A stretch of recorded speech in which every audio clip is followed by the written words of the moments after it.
This is what many of the Ukrainian soldiers returning from the conflict in the east of the country have gone through day and night. While they may have left the fighting has not left them. Many have dealt with severe emotional trauma.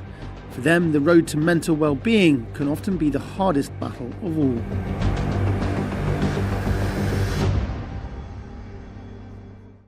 Alexandra is a major in the Ukrainian army.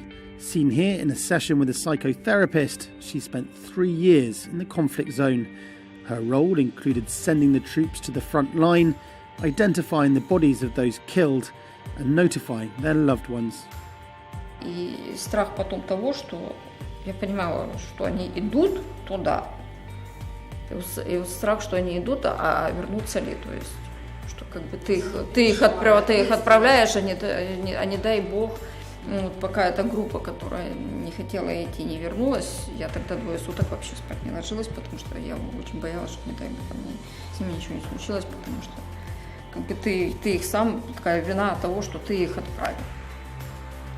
According to Ukraine's Minister of Internal Affairs, the prosecutor's office has said that many returning Ukrainian soldiers have committed suicide since the conflict started in 2014.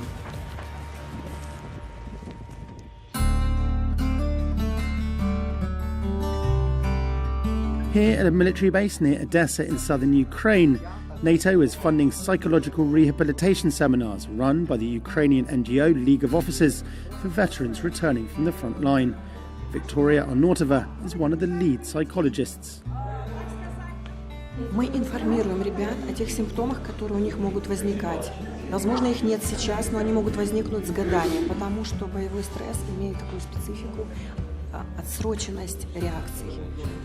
Посттравматический синдром может наступить через год, через 2, а может и через 2 десятка лет.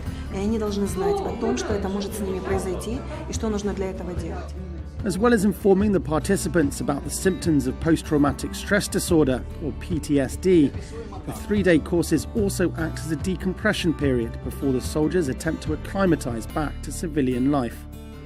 Во-первых, начинает страдать их ближайшее окружение, их дети и их супруги. Количество суицидов, количество преступлений, совершенных участниками военных действий, с каждым днем увеличивается, к сожалению.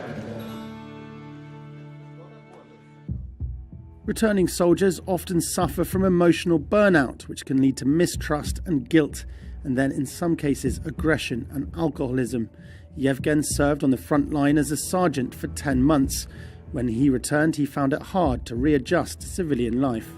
Алкоголь присутствовал, и через несколько месяцев я понял, что он присутствует в очень большом количестве и постоянно. Скажем, виски и коньяк я пил каждый день. Я понял, что остановиться уже тяжело, я обратился в Центр психологической поддержки для участников АТО и, собственно говоря, успешно прошел курс. Yevgen's psychological issues and alcoholism had a damaging effect on his relationship with his wife Marina and their 3 children. Мені було важко, що всі проблеми маю теж вирішувати я, і 3 дітей, і добування грошей, і там побутові всякі проблеми. Навіть думала про розлучення. Yevgen attended the rehabilitation seminar and also sought psychological help from trained professionals. Коли я визнав, що мені потрібна допомога, я її отримав, і в нас зовсім інша ситуація зараз. Helping soldiers deal with post-traumatic stress disorder is a challenge faced in many countries, but it's particularly important in Ukraine given the current conflict. With NATO funding, the League of Officers has run post-combat seminars and psychological training for approximately 6,000 Ukrainian servicemen and women. And while the seminars are just the first step, they do provide those who have suffered emotional trauma on the front lines with the tools they need to cope and prevent more suicides from happening in the future.